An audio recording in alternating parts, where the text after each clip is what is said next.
Greetings and welcome. This is Master Sio coming to you from the Ahiah Center for Spiritual Living in Pasadena, California. Today I'm going to be talking about the power of feeling and the power of choice. Sometimes our intellect, which is our brain, tries to override a feeling that we have. It's my opinion that the miracle of healing, which is what this meditation is all about, is most effective when you, the healer, or the recipient, and the recipient both communicate with feeling deeply what he or she is imparting to the person they're helping. Would have some feeling, you might say faith, that something is happening. And this quite often creates a conflict in our mind. We can't intellectualize the process of healing, not too much. In fact, some of the greatest scientists, like for example Einstein, said that he tried to solve a particular equation or mathematical puzzle with his brain, but that at some point he flies without his brain. You might also call it an inspiration. The entire existence contains kind of magical properties that are also called inspirations, and our job, if we want to access this arena, is to try not to think too much about why things are happening. It's okay, but it's more powerful. For example, if you were to go to a concert, whether it's a classical concert or a rock and roll concert, there's lots of people there. You have to admit that there is a certain amount of synergy or combined energy among everyone in the audience, how they are feeling. They don't say, "Oh wow, let me see, was that a C chord or was that a F minus?" When you start to analyze things too much, you kind of lose your ability to have fun, to enjoy yourself.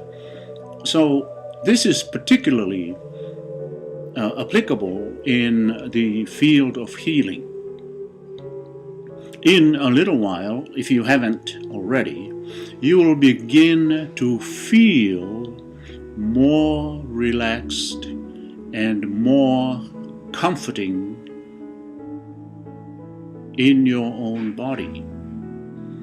So when you begin to slide deeply into that state, your body intensifies its healing ability. I am merely here to sort of guide you through that. So if you haven't already, you may notice a form of relaxation coming up in your own body, and there may be other sensations as well. So you have to make a choice. Do you want to be more open to a healing and a pleasant result, or do you want to sit there and kind of analyze how my eyebrows look, what kind of shirt I'm wearing, why do I have this here, why do I have this here? Everything that you use your mind with, I'm asking you to not think too much, okay? Tell the monkey mind to calm down. And you can do this by,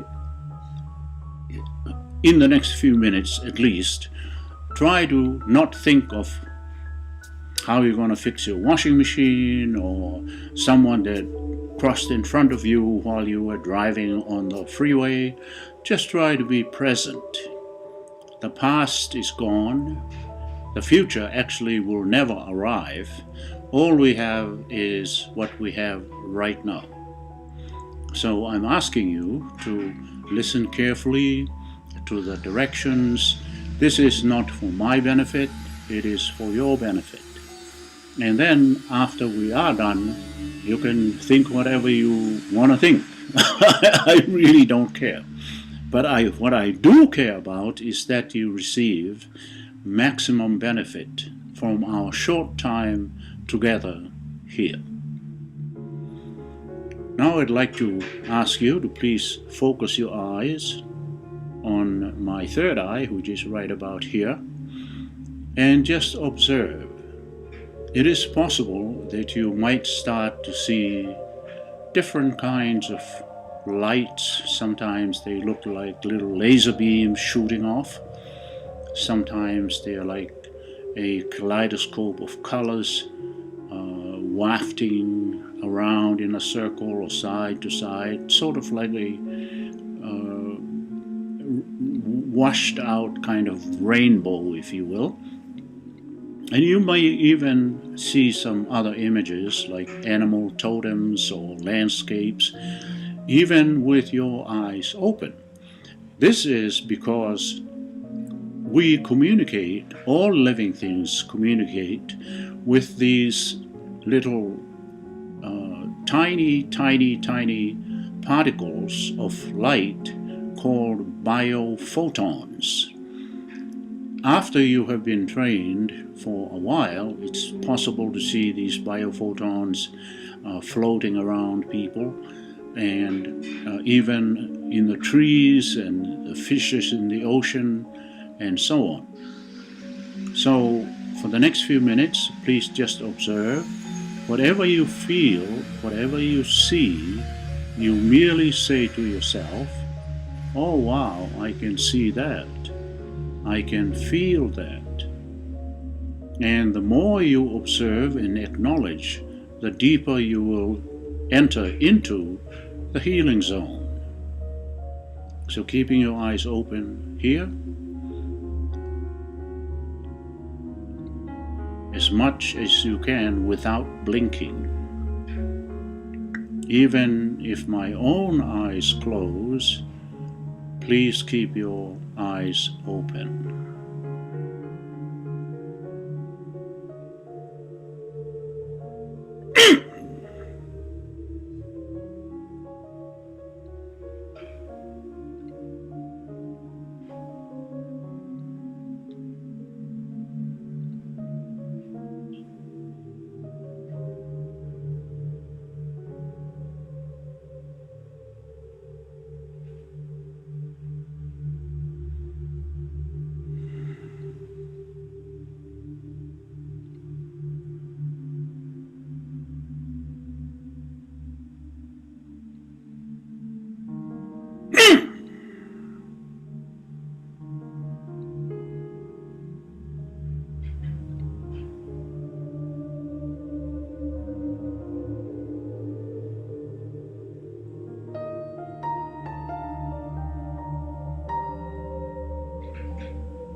Now, if you would please, close your eyes.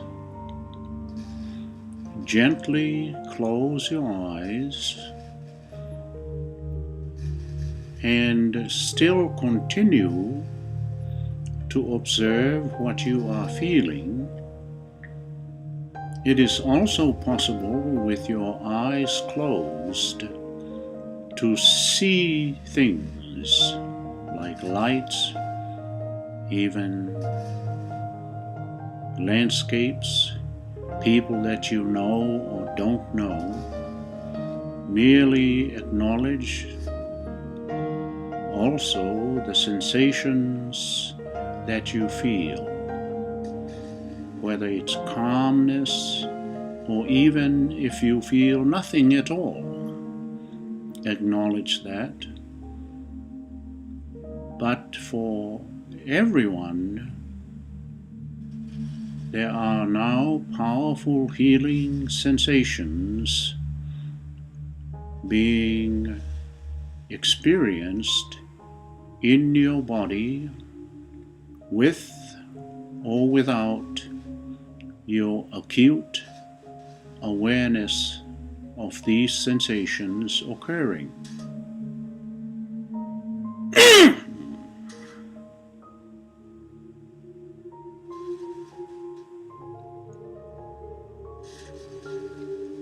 In a moment, I will be reciting certain statements that will help you make the right choices in your life to propel you forward toward more abundance at all levels. These statements will also encourage you to make the right choices more often than you have been up to this point.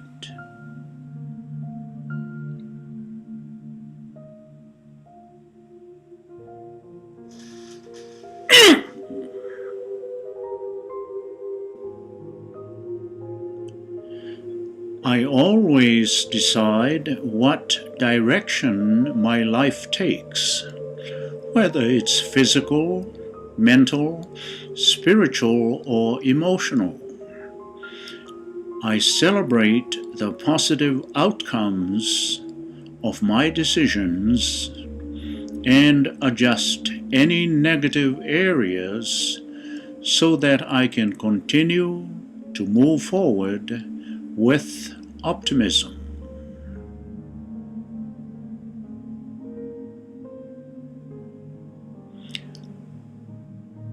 I love myself completely, and I'm always guided to do only those things that keep me healthy, like eating only healthy foods, avoiding sugar, exercising regularly, and getting enough rest and sleep.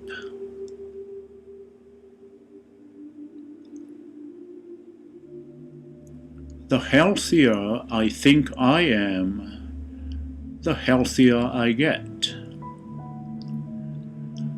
I feel extremely healthy. I feel brand new.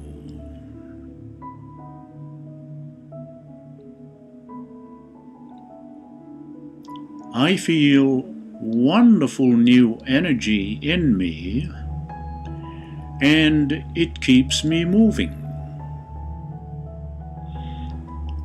I am as healthy as I possibly can be. Health is in me. I am being healed at this very moment and always, every single day, every single moment. I am happy.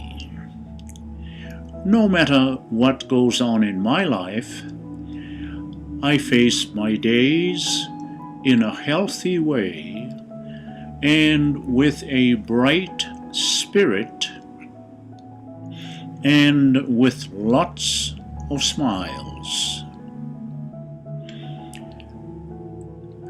Health belongs to me. Health is in my life. Health is in my days. Perfect health resides in my body.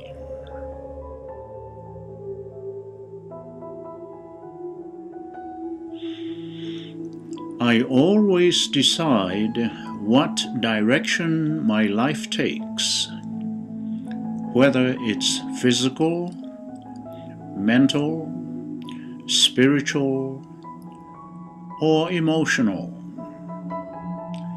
I celebrate the positive outcomes of all my decisions and adjust any negative areas so that I can continue to move forward with optimism.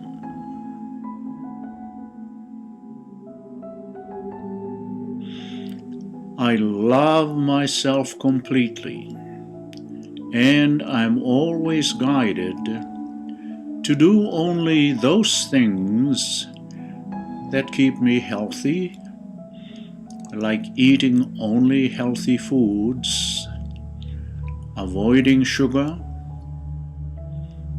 taking time to exercise regularly, and getting enough rest and sleep. Every cell in my body is healthy. My every muscle is healthy. My every thought is healthy and optimistic. All of me is healthy. Yes, I am a perfectly healthy person, and I enjoy living my life.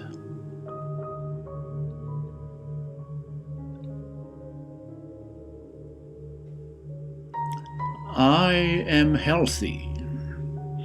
My body is healthy, and my mind is healthy.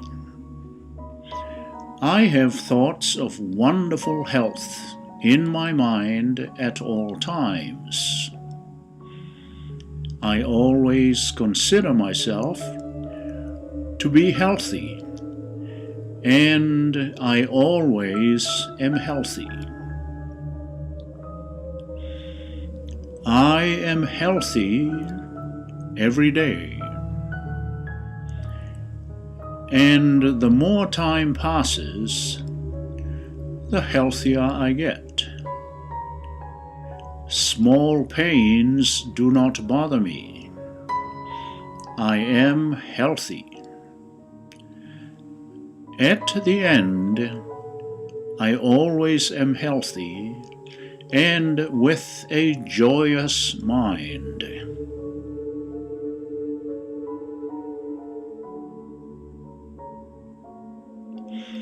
My healthy thoughts keep me healthy, and I think like a healthy person. I decide like a healthy person, and I behave like a healthy person. I am healthy. Yes, I am in perfect health.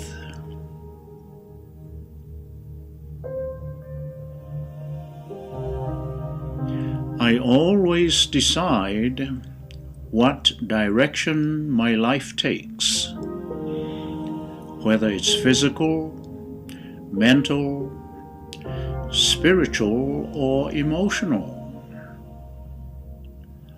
I celebrate the positive outcomes of my decisions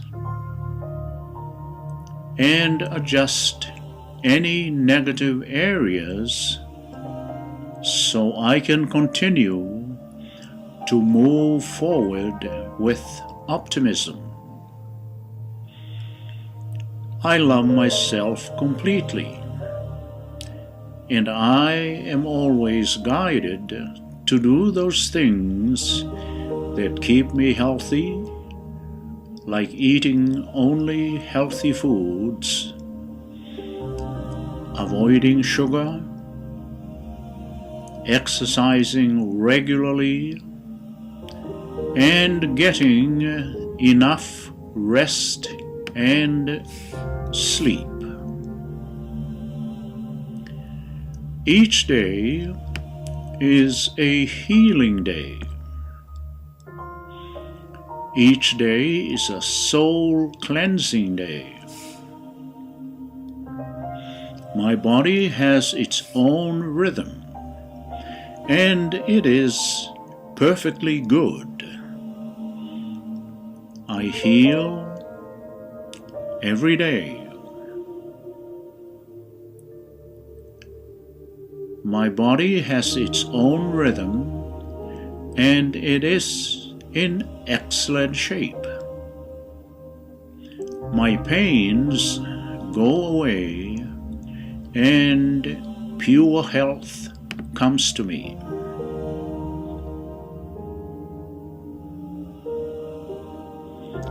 Great health comes to me, and I gain strength.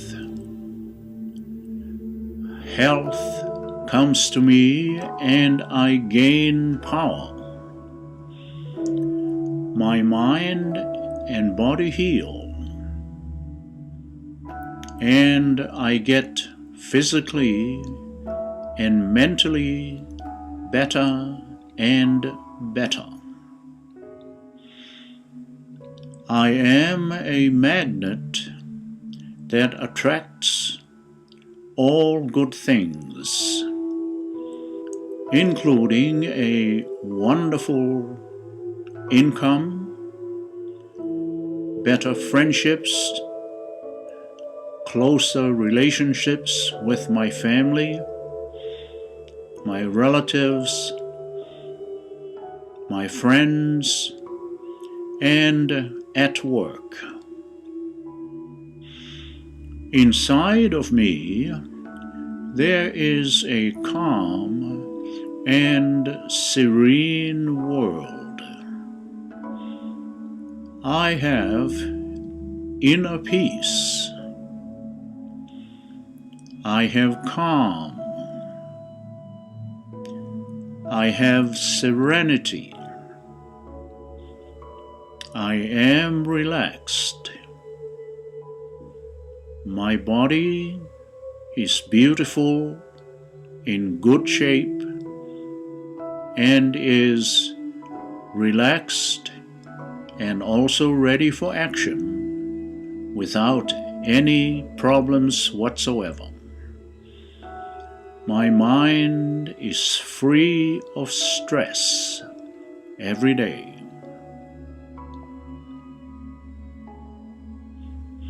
Only good thoughts reside in my head. My muscles are relaxed, and I feel healthy, strong, peaceful, purposeful. I feel at one with the universe. I feel calm, happy, and free. I love myself completely, and I'm always guided to do only those things that keep me healthy, like eating only healthy foods,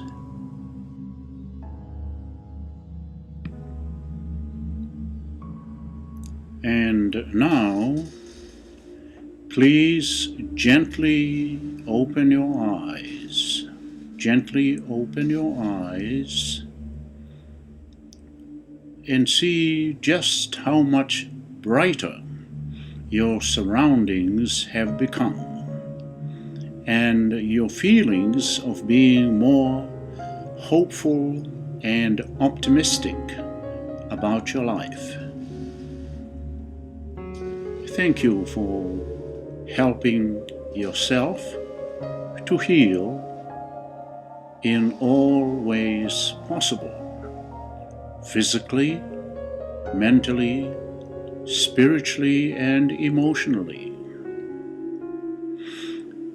If you have a little bit of time, I hope you hang around for our 11 o'clock celebration service led by our senior minister, the Reverend Scott Olson. Meanwhile, this is Master CO thanking you very much.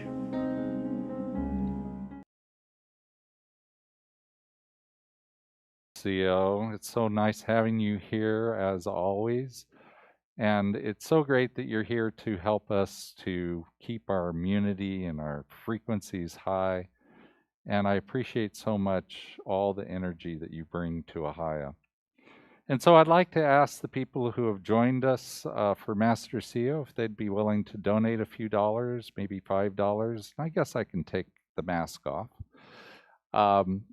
And if you'd be willing to do that, we have 3 ways for you to do that. The first is to go to ahiah.com/donate, or the second is to do text to give to the number that you're seeing on your screen, which is 616-229-2225.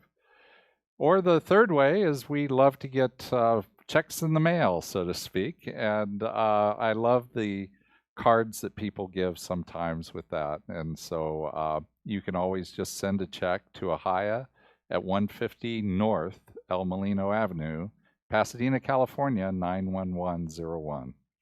So however that is, I appreciate the money that you come in. It helps us to keep Master CO around and helps Ahiah to keep doing the work that it's doing.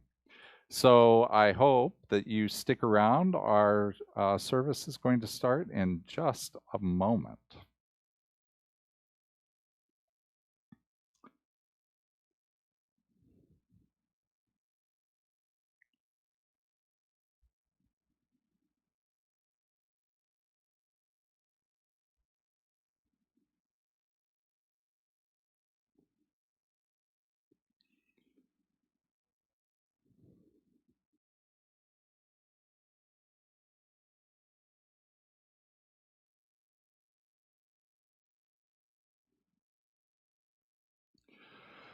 Oh, good morning, everyone, or as Reverend Mike would say, God morning to you.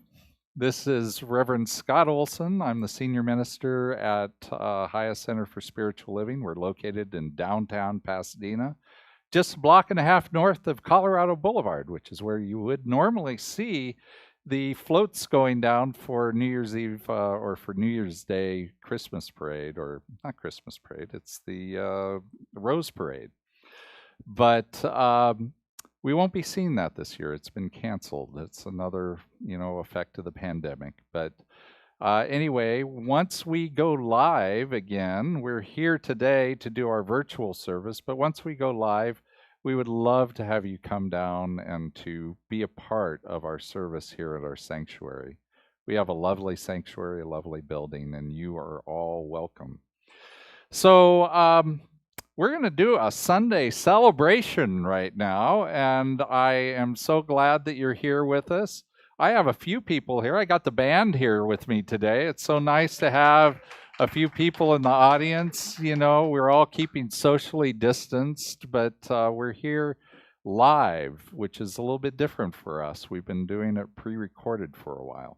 So I'm glad to be getting back to this. It's actually really nice to be here with the Ahiah family, a few Ahiah family. And so I just want to say thank you to the people who are here today and part of our service. First up, we've got Gloria that's in our sound room, and I just like to say thank you, Gloria, for all the great work that you do. She's also our treasurer on the board, and it's really nice to have that. She does double duty for us. And then we have our music team here, and today our guest singer is Connie Rouse in the house, and she has brought along Stefana Dadas, and so we love having them here. She's here every second Sunday, and they join our regular Sunday morning band, which is led by Chris Glick, our music director. We've got Leon on the bass and Brian on the drums, and so we all here are having a great time here this morning. And it's actually nice to have that energy in the house. So I also want to say thank you to Lake Payne. She's our practitioner of the morning. You'll hear her doing the invocation and the reading in just a few minutes. And we have some moderators on our social media. We've got Louise Mucha on Facebook. We have Mindy Morrison, who's also our board president. She's doing Zoom today. And then we have Peter Bedard, who's out on YouTube. So, please just go ahead and chat, say hi in those. It's always great to build a little community. I know we don't get to see each other as much as we have in the past, so it's great to have you on the screen saying hello. So go ahead and do that for me. And so now what I'd like to do is I'd like to just have us take a deep breath in. Just breathe that breath in. And let it go. And hopefully that isn't the first deep breath you've had this week, but however that has shown up for you, let's just relax into the moment as we get ready for our meditation video, followed by our invocation and reading.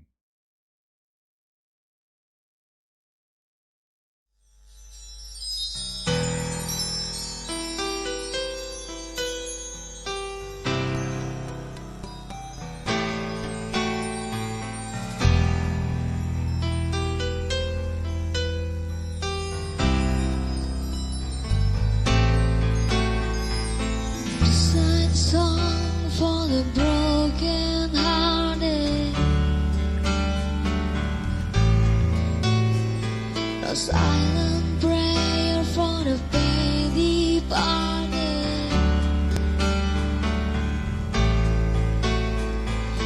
I'm gonna be just a face in the crowd. You're gonna hear my voice when I shout it all along. It's my life and it's no war never. I'm gonna live forever. I just wanna live real I'm alive. It's my life. My heart is like an open highway. Like Frankie said, I think in my way. I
Good morning, Ahiah community. My name is Lake Payne, and I'm one of the licensed practitioners here. And I'm going to start with the invocation. So if you feel so moved to do so, please close your eyes and go within. Take a deep breath in, breathing in the love of God, knowing that God is all there is. Everything that we are surrounded by is all God. God is a connection within us. Our mind, our soul, our spirits are one with God. And as I know this to be the truth for myself, I know it to be the truth for each and every single last one of you guys as well. And with that, I just know that God gives us the strength to hear everything that we need to hear from the message delivered today. And as we move forward in the world, knowing that we will be taken care of and just blessed with the Spirit. So I'm just thankful for the Spirit, knowing that all is good and very good, and that we are so much in good hands because we are in God's hands. And so I release my word to the law, and collective we say, and so it is. Amen and amen. And now I'm going to read from Living the Science of Mind by Ernest Holmes. And if you don't have this book, I strongly recommend it. And I'm going to read what we believe, the Declaration of Principles. We believe in God, the living Spirit Almighty, one indestructible, absolute, and self-existent cause. This one manifests itself in and through all creation, but is not absorbed by its creation. The manifest universe is the body of God. It is the logical and necessary outcome of the infinite self-knowingness of God. We believe in the incarnation of the Spirit in man, and that all men are incarnations of the one Spirit. We believe in the eternality of the immortality and the continuity of the individual soul, forever and ever expanding. We believe that the kingdom of heaven is within man, and we experience this kingdom to the degree that we become conscious of it.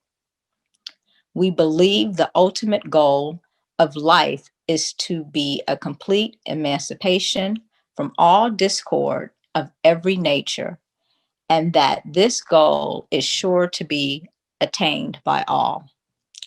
We believe in the unity of all life, and that the highest God and innermost God is one God. We believe that God is personal to all who feel this indwelling presence. We believe in the direct revelation of truth through the intuitive and spiritual nature of man, and that any man may become a revealer of truth who lives in close contact with the indwelling God. We believe that the universal spirit, which is God, operates through a universal mind, which is the law of God, and that we are surrounded by this creative mind, which receives the direct impress of our thought and acts upon it. We believe in the healing of the sick through the power of this mind. We believe in the control of conditions through the power of this mind. We believe in the eternal goodness, the eternal love kindness, and the eternal givingness of life to all.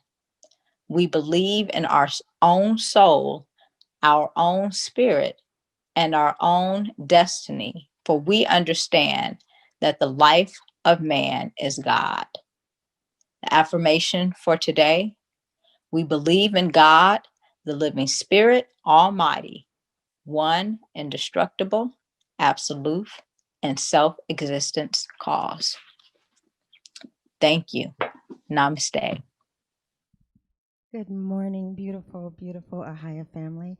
Again, my name is Connie Rouse, and this lovely lady I have here with me today is Stefana Dottis. And we are certainly very happy to be here with you. Reverend Scott is right. It's nice to be here at Ahiah with a few of the Ahiah family, because as I start to feel socially deprived, so it's nice to be out for a little bit. This first song that we'd like to share with you talks about how truth becomes power.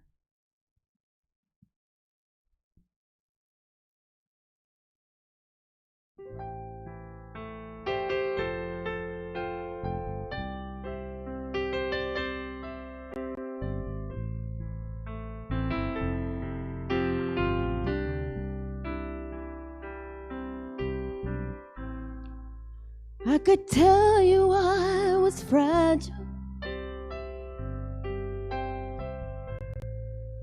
I could tell you I was weak. I could write you out a letter, tell you anything you need. I've seen minutes turn to hours, hours turn to years, and I've seen truth turn to power.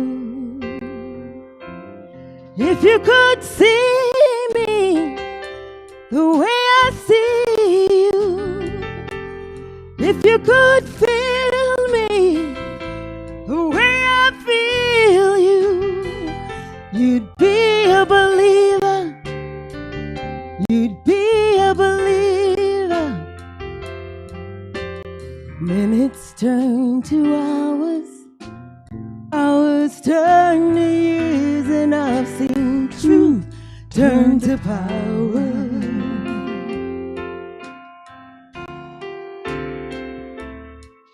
I could write you out a letter,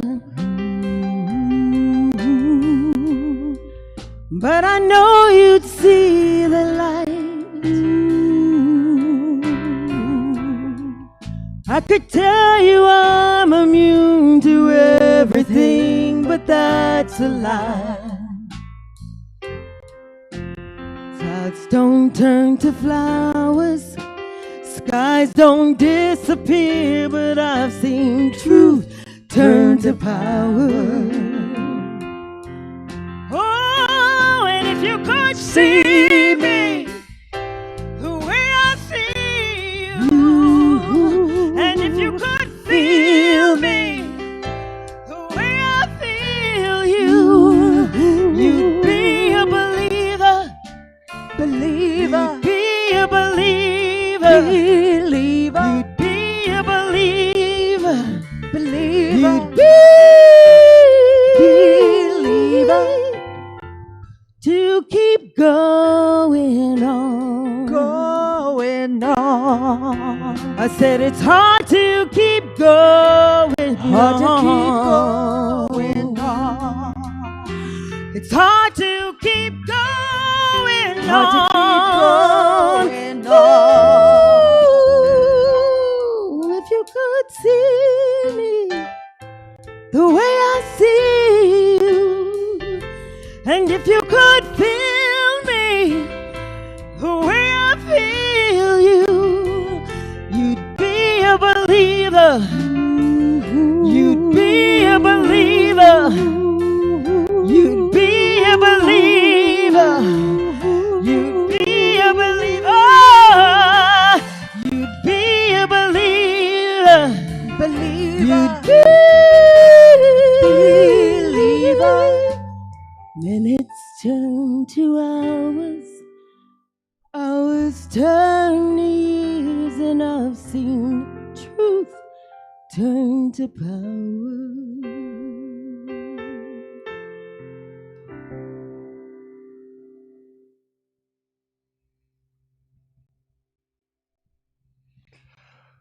Oh, thank you, Connie. That was wonderful. I know I'll be singing that in my head all day long, and that's probably a good thing. So, You know, we've been talking. Oh well, first, before I say that, I forgot to mention that Reverend Mike is not here today. He called me last night and told me he wasn't feeling quite up to snuff. So let's give him a little bit of white light energy, knowing that he'll be feeling better in a day or so. You know, we're just going to go along without him, and that'll be all right. So we have been talking about the beloved community and how Ahiah is a safe space. And Reverend Karen, she talked about this in her talk last week. Reverend Karen Frost was the guest speaker. And she talked about the intersectionality of all that she is. And I thought that was a really fascinating term. And I haven't been able to get it out of my head this last week. So, you know, let's talk a little bit about what the intersectionality is. She said that for her, she identifies as a Black, Jewish, lesbian.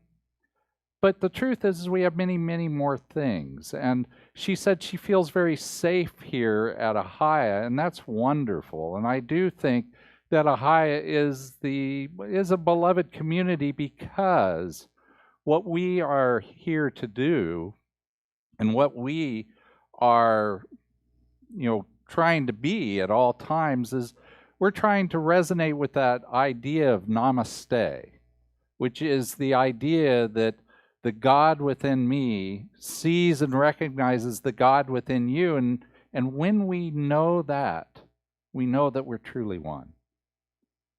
And when we are truly one, then we are absolutely together. And we become the capital B beloved community when we stand in that place. When we stand in that place of knowing this. And so, you know, I want to just ask myself for a second, you know, the question is do I feel safe at Ahiah? And I would say, you know, I think so. But I want to, you know, it goes beyond the idea of what my race is, what my sexuality is. It's also, you know, can I be happy 1 minute and be accepted? And can I be angry and be accepted? You know, a funny thing happened this week. I was calling in to the 9 o'clock prayer and conversation, and I'm on the road, and I'm driving along, and the guy cuts me off, and the words pop out of my mouth before I even recognize that I'm talking. And Linda White says, you know, I heard that.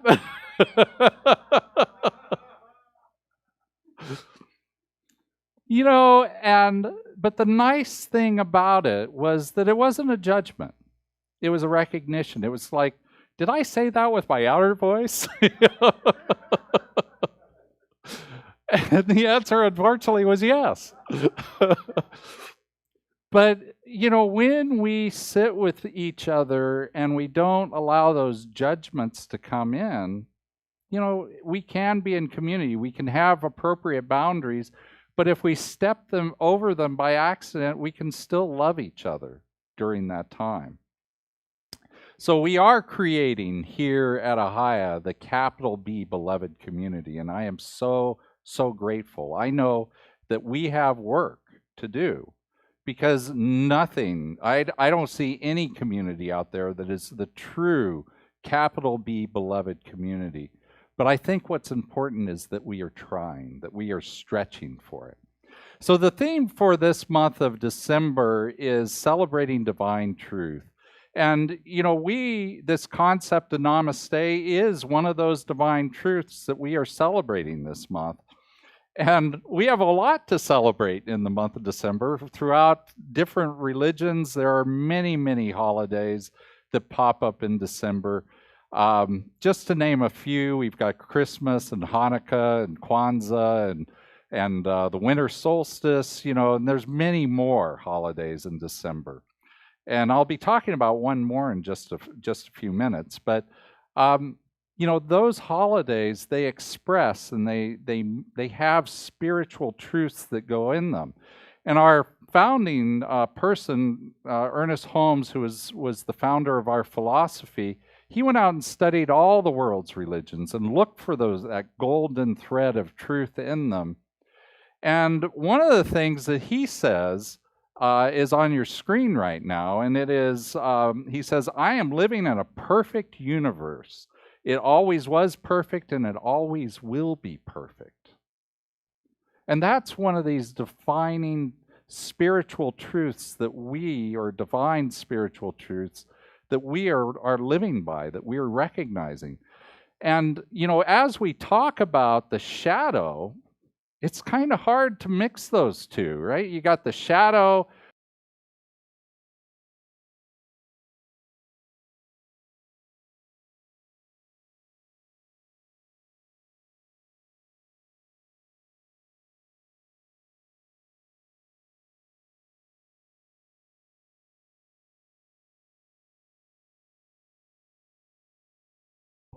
The thing that I want to remember is that, as Reverend Karen talked last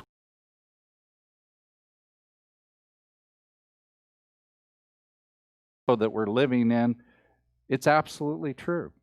This country, while I love this country, I've traveled all over the world, and, I come back home. And I come back home with love in my heart for who this nation is. And yet, I know that this nation has a lot of work. And the way we step into that, the way we move through that, is to recognize the shadow as the truth. But, we don't want to wallow in it. Robert Frost, he said something that I think is so important to remember. He says, the best way out is always through. And so the way out of all of this is to recognize the truth of it and then move along. So today, our talk title is Preparing the Way. And, the first step of preparing the way is welcoming the shadow. But if we don't want to live in the shadow, what do? We have to figure out how we're going to get through it. We have to figure out, what we're going to do, because the shadow, living in the shadow doesn't feel good. Living in the shadow, when the shadow is things like poverty, the shadow is things like crime, the shadow is things like racial injustice, the shadow is so many things. We have to welcome the shadow in that we have to know it and recognize it for the truth that it is, so that we can work through it, like Robert Frost is saying. So we want to, instead of wallowing in the shadow, we want to use that time in the shadow to prepare the way. And I'm going to give you a couple of examples of that. So the first example I want to give you is a story I heard on NPR this week. And we have an image of a picture of a couple of guys up on your screen right now. Their names are Patrick. It's a hard last name. I'm just not going to try it. But Patrick is the father, and Tyler is the son in this. And the important thing to know about that is that Patrick is a veteran of the Iraq War. And he spent a year over in Fallujah, and I don't know about you, but when I heard that name, the first thing that came into my mind was IED, improvised explosive device. Because when the Iraq War was hot and heavy in Fallujah, that's what we heard about every day, all the time. And what Patrick says is he spent a year and he came back with PTSD. And PTSD is these things where you have flashbacks. And he would have a flashback. He says every time he'd be driving down the road and he'd see a pile of garbage on the side, all of a sudden his thought was, is that a bomb? Is it going to explode? Am I going to die? And also at night when he was sleeping, he would have nightmares.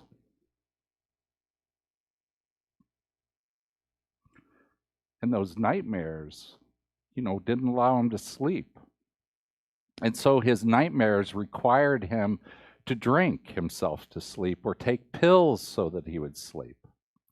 Now, you can imagine if you're having flashbacks during the day and nightmares at night and you're drinking and taking pills, the effect of that is he lost his job, lost his house, lost his wife,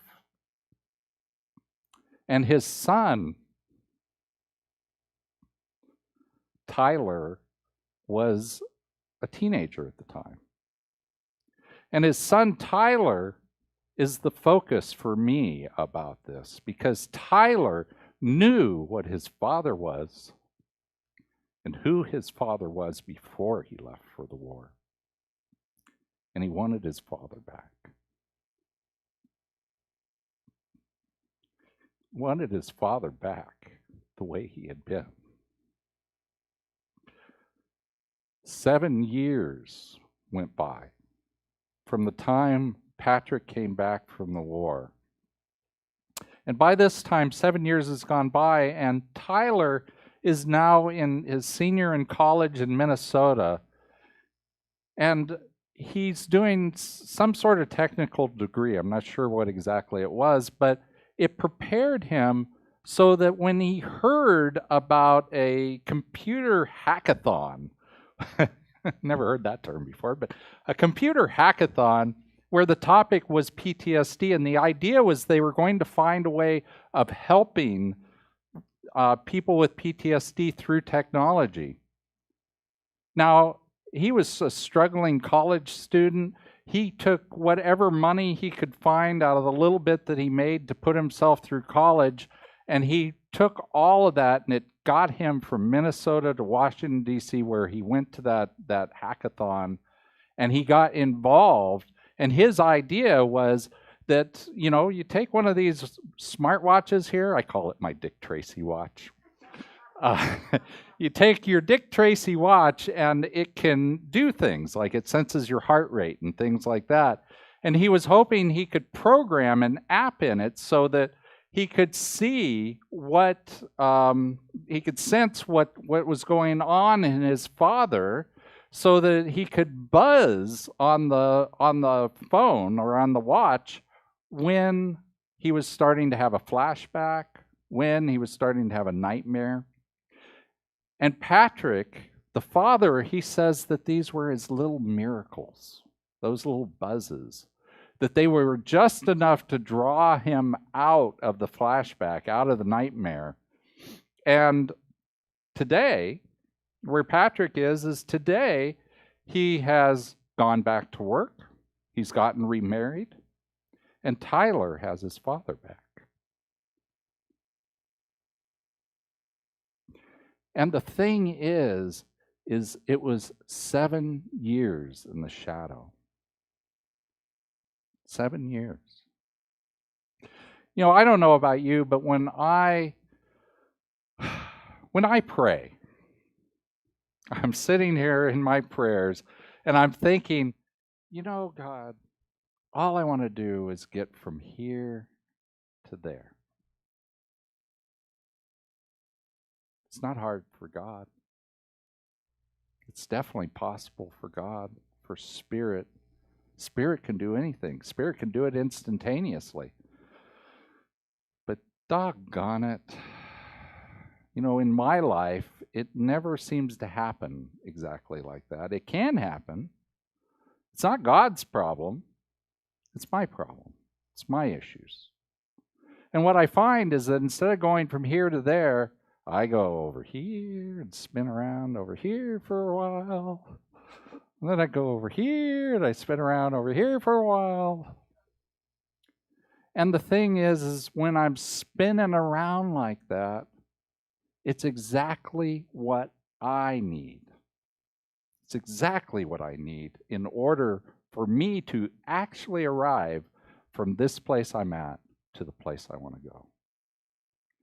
And so for Tyler, some of the things to notice about him is he stayed focused on his desire. He stayed focused on wanting his father to be the man he used to be. He stayed focused on that. He didn't give up on his father. And when the time came, he was ready, and he acted. He acted on what he felt was the thing he needed to do.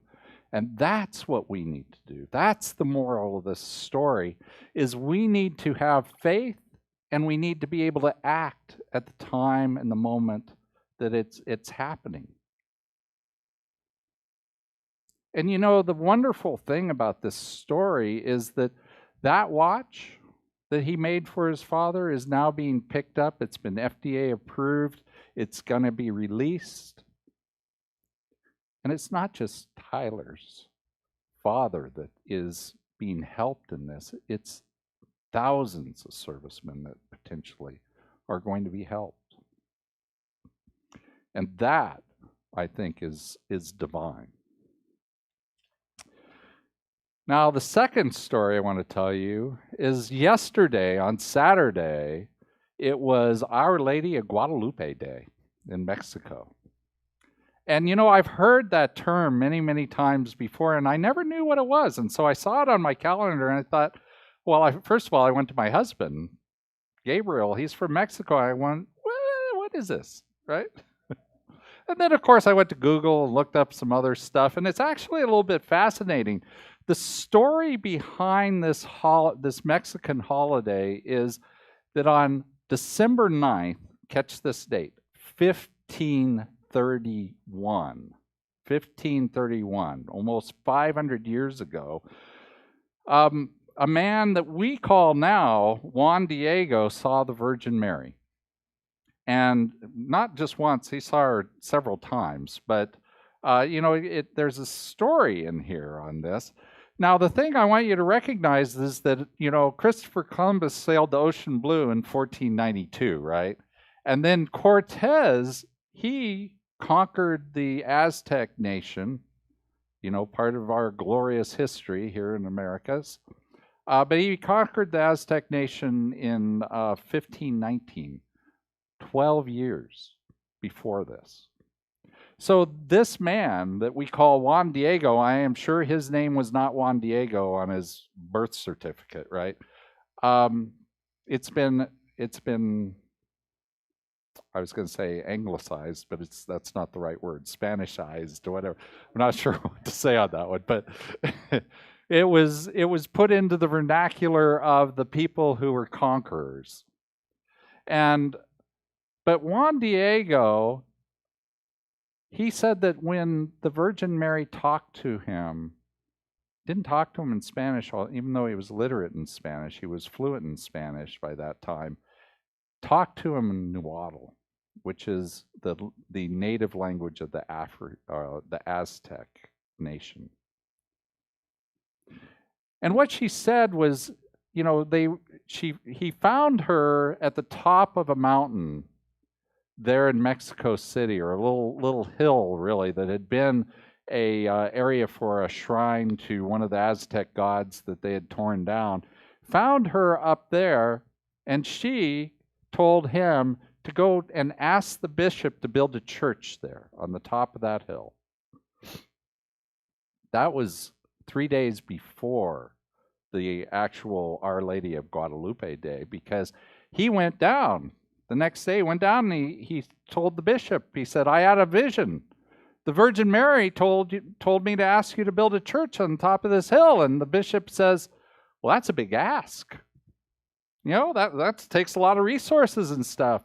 Before I build a church on the top of that hill, you know what I need? I need a miracle. I need you to show me a miracle, and then I'll build you your church. Well, I don't know about you, but if you came to me and I told you, in order to do that favor for you, you need to show me a miracle, you'd probably be like, what? No way! That just means it's a done deal. You're not going to do it, right? But not for Juan Diego. Juan Diego, he climbed that hill again. And he was met by the Virgin Mary. But not only was he met by the Virgin Mary, he was met with roses where there had been cactus. And so he cut some fresh roses, and he took those back down the hill to the bishop, and he showed the bishop fresh roses in December when they wouldn't normally bloom. I don't think they had the concept of hothouses then. And on top of that, he showed him his garment, which now had miraculously an image of the Virgin Mary on it. And that garment has been displayed for 500 years now at the Lady of Guadalupe Basilica. It's now a basilica. It started out as a church, and they kept building. And it's fascinating, you know, the fact that garment is still, after 500 years, the first 100 of them, it was just hung out in the middle of a church with, you know, candle smoke and stuff going on. So, you know, it's just amazing how vibrant that garment still is, that it's not shredded. But anyway, the thing is here's the important part of this story for me, is it's the asking for a miracle. And the fact that Juan Diego took action. And, you know, he found the roses, he found this image. And I think that the moral of this story is that we sometimes need to ask for a miracle. That we sometimes, you know, we need to be prepared for that miracle to happen. We need to go check it out. We need to go climb the hill. We need to go meet the Virgin Mary again. So often, I think, when we get into the shadow, we just wander around in the shadow. And there's tools, there's things for us to do, there's things for us that we can take on in order to help in our own personal life. We can ask for a miracle. If that's the only way that I can approach the problem, it's a perfectly good way. God, give me a miracle. I'm in over my head. Give me a miracle. Sometimes it's illness. Maybe it's something financial. Maybe it's our children. We're watching them in addictions or something. You know, whatever it is, God, give me a miracle. So I want to tell you about a third way to prepare the way. And the third way, you know, it comes from Ernest Holmes. Ernest Holmes, he says that when a group comes together with one accord, one intention, that that has a power beyond just one person having it.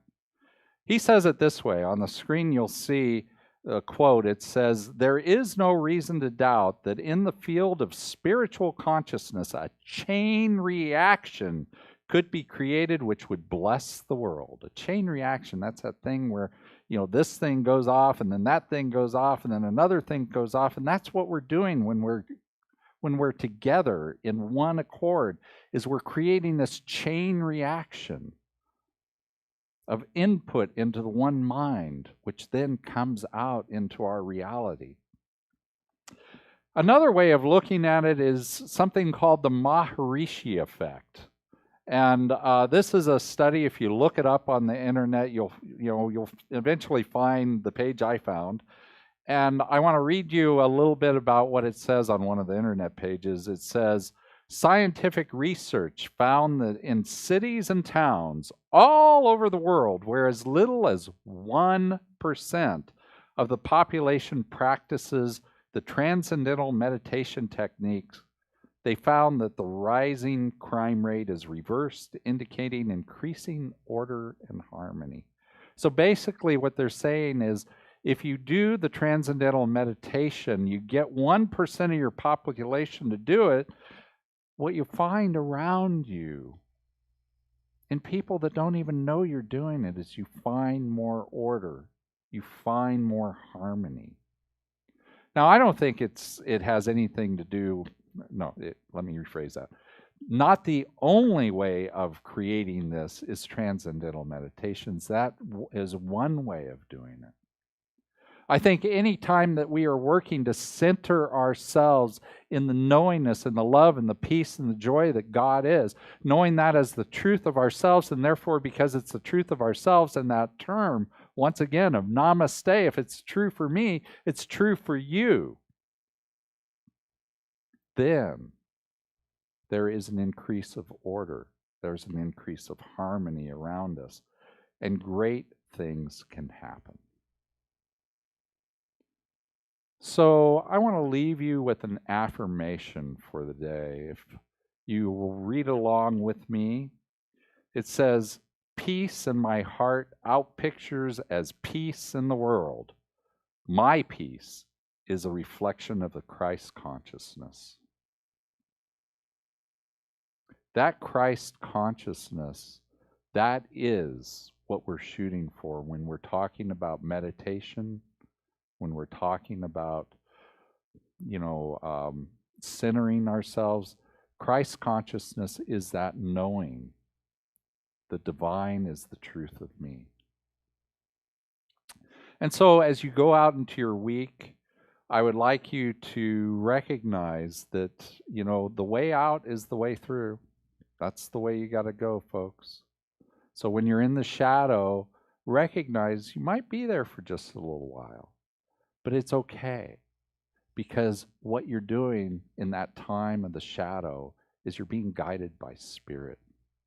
You're being guided by Spirit to go to the places, to loop around wherever you need to loop around, so that when you arrive at that new place that you're looking for, it's because you believe it. You know it to be true. You know it to be true for you. And then we prepare the way. We prepare the way by being willing to listen, being willing to act, and maybe even being willing to ask for a miracle. And then last of all, just recognize that as you are moving through your life, you are always just being guided by Spirit. Thank you, and namaste.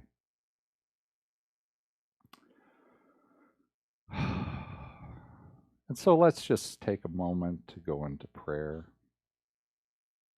Chris, it's so nice to have music back with prayer. Oh.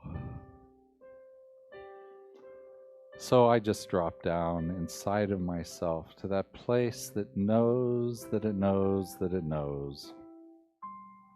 That place that knows that there is only one life, one power, one presence, this power that is love, that is peace, that is joy.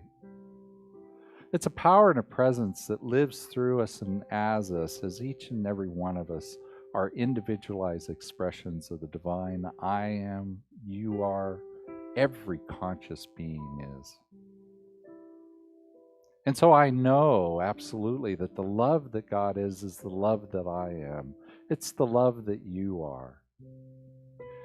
And I'm knowing absolutely that the prosperity and the wholeness that God is the truth of each and every one of us also. And so it's from that place of knowingness that I speak my word right here, right now, for myself, for my family, for my friends, for you, for this congregation, for the entire world. Knowing absolutely that this love that God is expressing through us and as us with ease and with grace.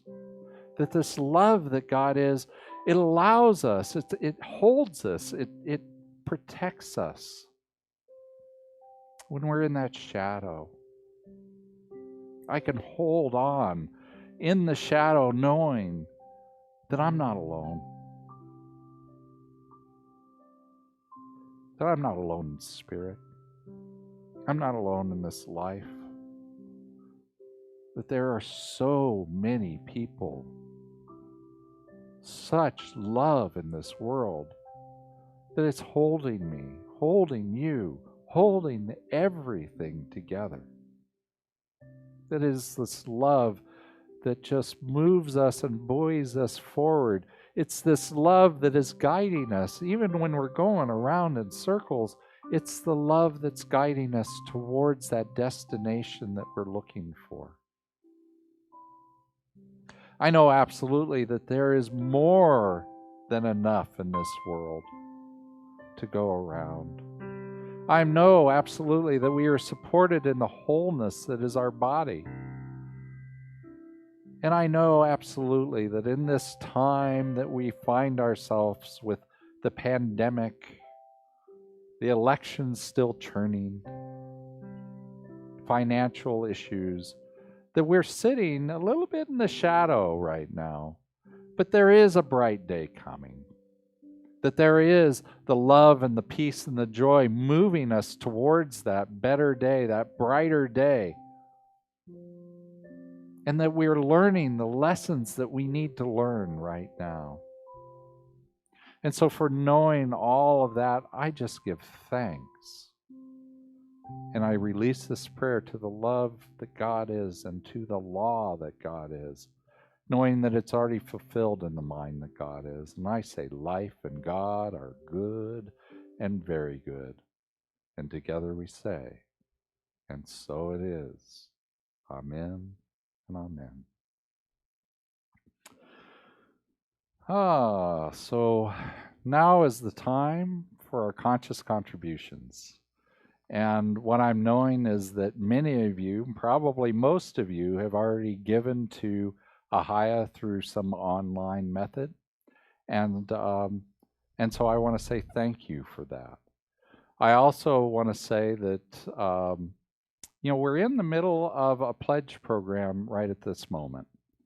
And if you have not pledged yet, I would love to get your pledge. You can just call me at the office number and I'd be happy to put it in for you. Right now, we are at about 30 some people have pledged, and we're at about $75,000 pledged for 2021. And that's about 3/4 of the way to where we are budgeted for this year. So that's great. And we still have more people. I'm contacting everyone that pledged last year. I have about 18 more people to contact. And I'm hoping that we'll hit that level. And we have, and then we'll move on from there. I so appreciate the support that everybody has been giving Ahiah during this time of quarantine. I know that we are a strong community. We've got lots of things going on in the virtual world, even though we're not meeting together right now. There are many things. And so your support keeps all of that activity moving forward. And I so appreciate it. And so if you have not sent in your donation and you want to give a conscious contribution, then there are 3 ways showing up on your screen right now to do that. One is to go to our website, ahiah.com/donate. The second is to text the amount you want to give to the telephone number that's showing up on your screen, which is 616-229-2225. And the third one is, I got Harris back there. By the way, thank you, Harris and Derek. Harris is our brand new employee. He started last week. Derek, we're sad to say, is going to be leaving us on Thursday. And,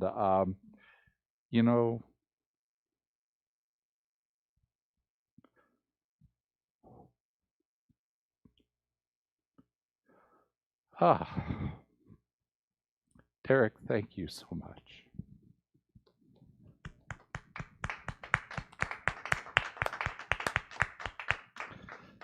Derek was a godsend.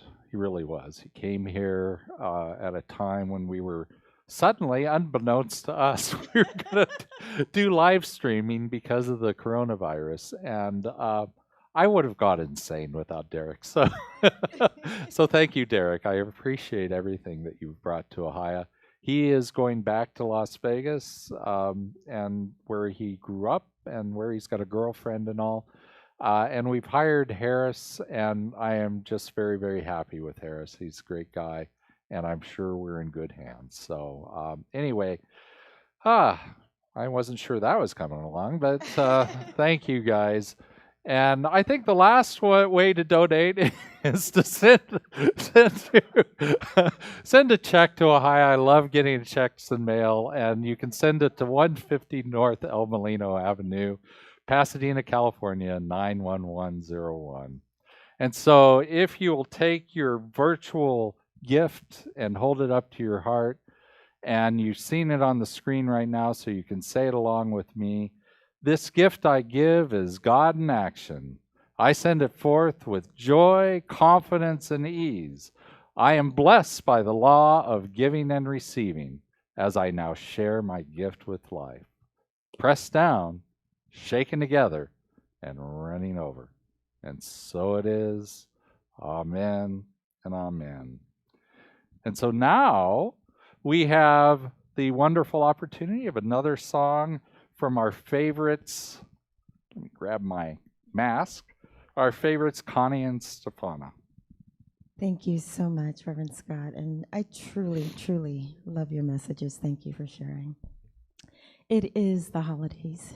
So Stefana and I would like to share a song that we believe is perfect for these times. Let's just remember that as we celebrate, however we celebrate, we do so with love in our hearts for each other and for ourselves.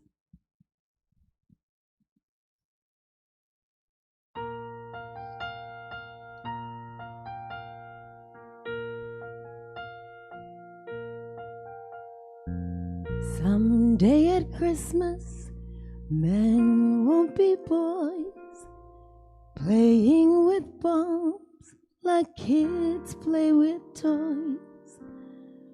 Some warm December, our hearts will see a world where all are free. Someday at Christmas, there'll be no wars when we've learned what Christmas is for. When we have found life's really worth, there'll be peace on earth.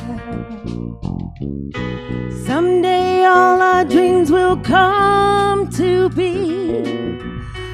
Someday in a world where men are free. Maybe not in time for you and me, but someday at Christmas time.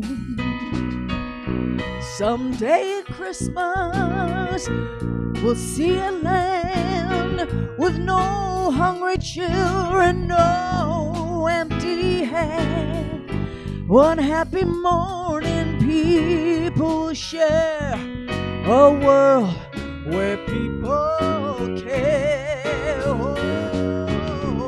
Someday at Christmas, there'll be no tears, where all men are equal and there are no fears.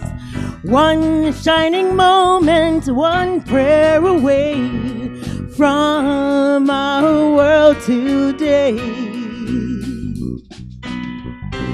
Someday all our dreams will come to be. Someday in a world where people are free. Maybe not in time for you and me, but someday at Christmas time. Someday at Christmas, there will not fail. Hate will be gone and love will prevail.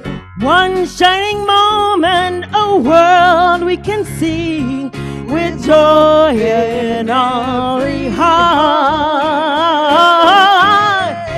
Someday all our dreams will come to be. Someday in a world where people are free. Maybe not in time for you and me, but someday at Christmas time. Someday at Christmas time.